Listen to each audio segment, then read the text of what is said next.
70 साल हो गए कांग्रेस ने देश को सजाया और संभाला, लेकिन 2014 में जब नरेंद्र मोदी की सरकार बनी थी, इतना कोई उम्मीद नहीं किया था कि भारत की जनता इस तरीके से प्रताड़ित होगी। लेकिन आप सबको मालूम है इन 10 वर्षों में चाहे नौजवान हो, चाहे युवा हो, चाहे किसान हो, सब प्रताड़ित है, पीड़ित है और शोषित है। इसलिए इतिहास में आजादी की दूसरी लड़ाई में हमारे बीच में उपस्थित हमारे राष्ट्रीय सचिव, हम सबके नेता आदरणीय धवर साहब, हमारे प्रदेश के अध्यक्ष आदरणीय हमारे साथी भी रहे जीतू पटवारी जी, विवेक तनखा जी, और इस लोकसभा के प्रत्याशी जिसकी वजह से हम सब यहाँ पर एकत्रित हुए, श्रीमती नीलम मिश्रा जी, और हमारे प्रदेश के पूर्व अध्यक्ष आदरणीय श्री अरुण यादव जी, हमारे प्रभारी आदरणीय श्री गोविंद सिंह जी, और जिले के अध्यक्ष, शहर अध्यक्ष, एनसीआई के अध्यक्ष, युवक कांग्रेस के साथी, और जिले के मऊगंज जिले के अध्यक्ष, जिले के कोने कोने से आए हुए सदैव के 30 वर्षों के हमारे सभी साथी और जांबाज साथीगण, आप सबका इस नामांकन रैली में तहे दिल से स्वागत करता हूँ, अभिनंदन करता हूँ। साथ ही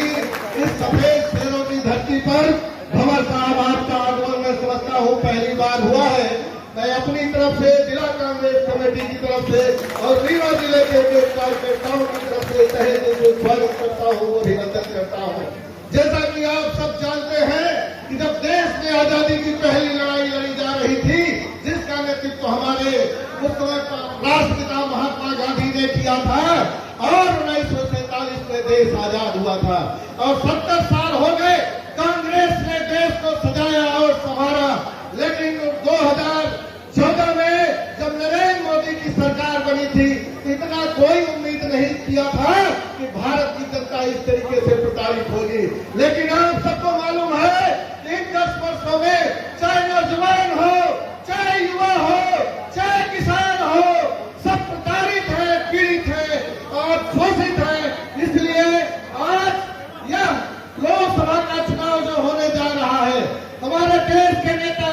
जो दूसरी आजादी की लड़ाई का नेतृत्व कर रहे हैं, राहुल गांधी जी ने जो कन्याकुमारी से लेकर के कश्मीर तक की नौजवानों की बात उठाई, किसानों की बात उठाई, और मणिपुर से लेकर के मुंबई तक हर वर्गों की लड़ाई लड़ी। उन्होंने प्रधानमंत्री बनने के लिए लड़ाई नहीं लड़ी है, बल्कि देश को, नौजवानों को, किसानों को और आप सबको दूसरी आजादी की लड़ाई लड़ने के लिए प्रेरित किया है। और उम्मीद करता हूं कि जो लोकसभा का चुनाव होने जा रहा है, आप सब रीवा जिले के कार्यकर्ता पूरे तन्मयता से ये ध्यान नहीं रखना है कौन लड़ रहा है, कौन नहीं लड़ रहा है। आप सब इस आजादी की लड़ाई में शामिल है, इस बात का आप सबका विश्वास रखना है, और लोकसभा जीत करके हमें नरेंद्र मोदी को जवाब देना है और राहुल गांधी के हाथों को मजबूत करना है। ये संकल्प आप सबको लेकर के जाना है। हमारे प्रदेश के अध्यक्ष भाई जीतू पटवारी जी, आप प्रदेश के अध्यक्ष हैं, आपने प्रदेश में हर मुद्दों की लड़ाई लड़ी है। आपको मालूम हो कि अभिन्न क्षेत्र कुंवर अर्जुन सिंह का क्षेत्र रहा है, और निश्चित रूप से एक जमाना था कि मध्य प्रदेश में 29 सीट कांग्रेस पार्टी जीती थी, लेकिन परिस्थितियां बदली हैं। लेकिन कुछ परिस्थितियां चेंज है। जब रीवा लोकसभा का चुनाव होता था और विधानसभा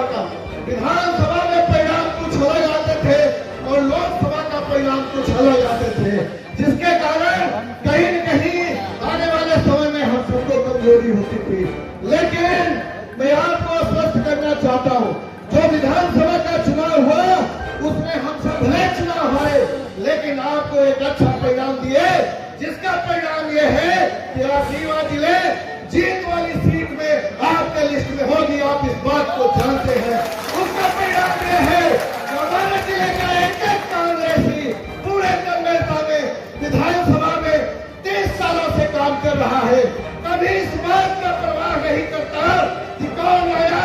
कौन गया और कौन कांग्रेस को लूटा। लेकिन कारण मैं धन्यवाद करता हूँ रीवा जिले के एक नौजवानों को, कांग्रेसियों के प्यार के कंधे